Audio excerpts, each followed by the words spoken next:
we've trained 50,000 hiring managers. I've personally worked with probably 1 to 2,000. I probably interviewed 5,000 people, and not just hiring managers, engineers, managers, executives. So I just want to clarify the numbers. But my first assignment, so I'll give you one in January 1978, was for a plant manager making automotive components. And I asked that the same question I did 2 weeks ago, no, actually last week, for a company in Salinas, California, looking for someone to be a chief operating officer for a company that sells agricultural seeds, planting cotton and beans and all that stuff last week in Salinas. The question I asked in January 1978, when the hiring manager, who's the president of a company, gave me a list of things that the person needed to do, skills, experience, competencies, et cetera, et cetera. And I said to this guy, Mike, that is not a job description. That is a person description. A job doesn't have skills, experience, and competencies. A job is the thing that person needs to do. What does the person need to do to be successful? Well, after talking through an hour and walking through the manufacturing plant, it was turn around a manufacturing facility that was totally mislaid. Manufacturing processes were poorly conducted. Quality was generating too much scrap. The layout of the floor, the procurement was problem. There's problems every single step.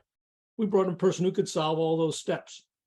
And when I dug into the candidate's background, I said, tell me what you've done that's most comparable. 2 weeks ago, or I say last week, I did work with a fellow named Steve, who's running a company for a big chemical company that sells agricultural seed, organic GMO seed, looking for a COO. What do you want the person to do? Well, in this case, the person had to revise the whole procurement system, improve profit by 4 to 5%, and get inventories under control from 3.5 turns per year to 2.5 turns per year to 3.5 turns per year. That's what we had to do. And that involved a lot of logistics, a lot of distribution, pricing, et cetera, et cetera. But nonetheless, once you focus on the outcomes of the job, it changes. Yeah, the person has to have enough experience to do that work, but I don't know if it's 5 years or 10 years. And managers ask me, how much experience does a person need to have? I said, I don't know, enough to do the work. What work do you want done? I mean, so you look at it that way. It's not 10 years. Maybe an average person needs 20 years. A good person needs 6 years. So it doesn't matter. What matters is what work needs to be done. Is this candidate motivated and competent to do the work? And on the other side, will this candidate accept an offer? Will this candidate see this job as a career move for the long term, not just for the start date package? That's the concept. Let's look at it at scale, because you've talked about it at an individual level. You take this job description, that's a human description, you convert it into a job description that's a series of performance objectives. Instead of then on the human description side, you've got hundreds of applicants who don't know what they're applying to that you have to manage. On the other side, you've got, you've painted a picture of what success looks like, and you're asking candidates to come and tell you what they've done that's similar to what needs to be done, and therefore you'll need to meet fewer people. That's on one job. How do you do it on the systems, like at scale, at an organizational level? How do you design a system that can turn the job description around, and therefore the process from weeding out the weak to attracting the best? Okay, well, there's 4 questions there. One is the question of filling that one job. So let's get that right, that one job. So I've got a job description that lists performance objectives. I have to now find candidates who can do that work. So that requires a different set of skills. But I look for, and I use a lot of Boolean, I use LinkedIn, but I just look for super skills. I said, okay, I'm looking for someone who's probably got the most important super skill, not a dozen skills, 1 or 2 skills. If they've got a couple of skills that are related to the job that are essential, with the software job, the highest level software, if they got that, they got all the rest of it. You just got to make certain assumption.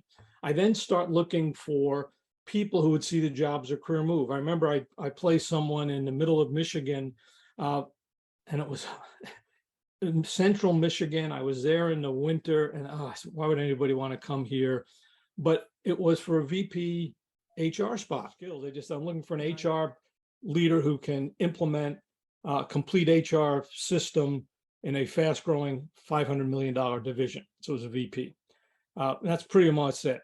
Then I just looked up on LinkedIn people who had an HR background, who were in Chicago, who were in Detroit and Indianapolis, because those areas, and they all knew it was a reload. I said, but it would put the person in a different strategic direction. But I look for directors of bigger companies who would see a promotion to a VP as critical, and that would offset the fact of the relocation, the need to relocate. And I basically just wrote a story. And the story basically said, hey, I just had a conversation with the CEO of a company. He's got a fast growing organization, but it's totally out of HR. It's out of control and needs an HR person to come and implement everything from scrap to ensure that it can reach $1 billion level within 2 to 3 years. And I said, if you can pull this off, tell us in a short story. Don't submit a resume. Just give us a short story of something you've done, and one of our board members will get back to you very quickly. If not only will you have a seat at the strategic table, you also have many days you'll be leading it. Response: I identified about 25 people who had met that criteria. 12 of them called the next day. One of them got hired. It took me 24 hours to get candidates. It was, I mean, the idea is you got to understand what people want. So you got to understand your customer. In this case, is the candidate on one level as a customer, and you have to meet that person's needs and that person's family needs. So we tell stories, and then the other customer is the hiring manager. I mean, you've got these two critical decision makers. Neither of them, both of them need each other. And I think that's what, when you talk about strategy, the idea is that, hey, you got to meet the strategic needs of two very discriminating buyers if you want to raise the talent bar. That's a strategic decision. So step 2 in that process was finding candidates. Step 3, and this we're talking about, how do you fill one job with a system? Step 3 was you have to assess these candidates properly. And what I do is I use what I call the Sherlock Holmes deductive interview process, where I dig deep into the candidate's background of accomplishments they've had. So when I met those candidates, I said, walk me through, you implemented a complete HR system. What were the challenges? What was the pace? What were the staff you had? So I'm really digging in. If I'm looking for an accountant, hey, you got to implement a new reporting system. Walk me through something you've done that's similar. If I'm looking for an engineer, walk me through what you've accomplished that in terms of designing this system or circuit or this procedure that makes sense. I'm digging deep in their accomplishments related to the job. And I want them to be pretty recent, because if they've been recent, then I know they're motivated and competent to do the work. And I'm mapping also the environment. From a big bureaucracy to a startup, everybody wants to do it, but they haven't been in the environment. It's unlikely they'll be successful. You know what I love in what you're saying? One, something that you mentioned on page 64 is one of Stephen Covey's 7 habits of highly effective people is begin with the end in mind.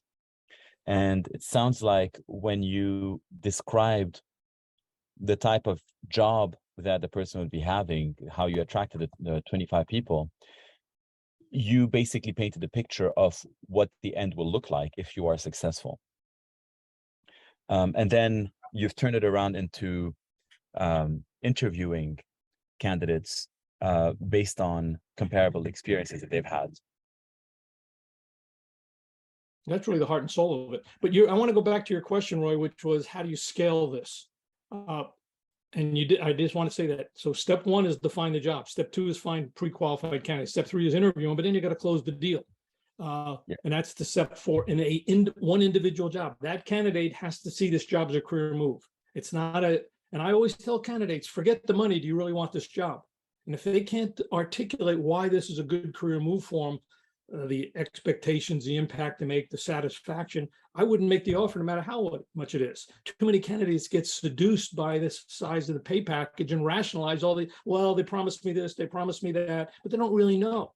And then 30 days after, this is not the job I wanted. Well, the top 25% person wouldn't do that. They would want to know. They're smart enough to know, hey, this is a career move I'm making. This is not some idle thing just to take another job. So part of it is, so that's the system for one job. Now, how do you scale that across multiple jobs? A different issue. So I saw just last week, Kohler Corporation had this little thing on my feed on LinkedIn, and it was a VP of HR or some VP at Kohler, the company that makes all the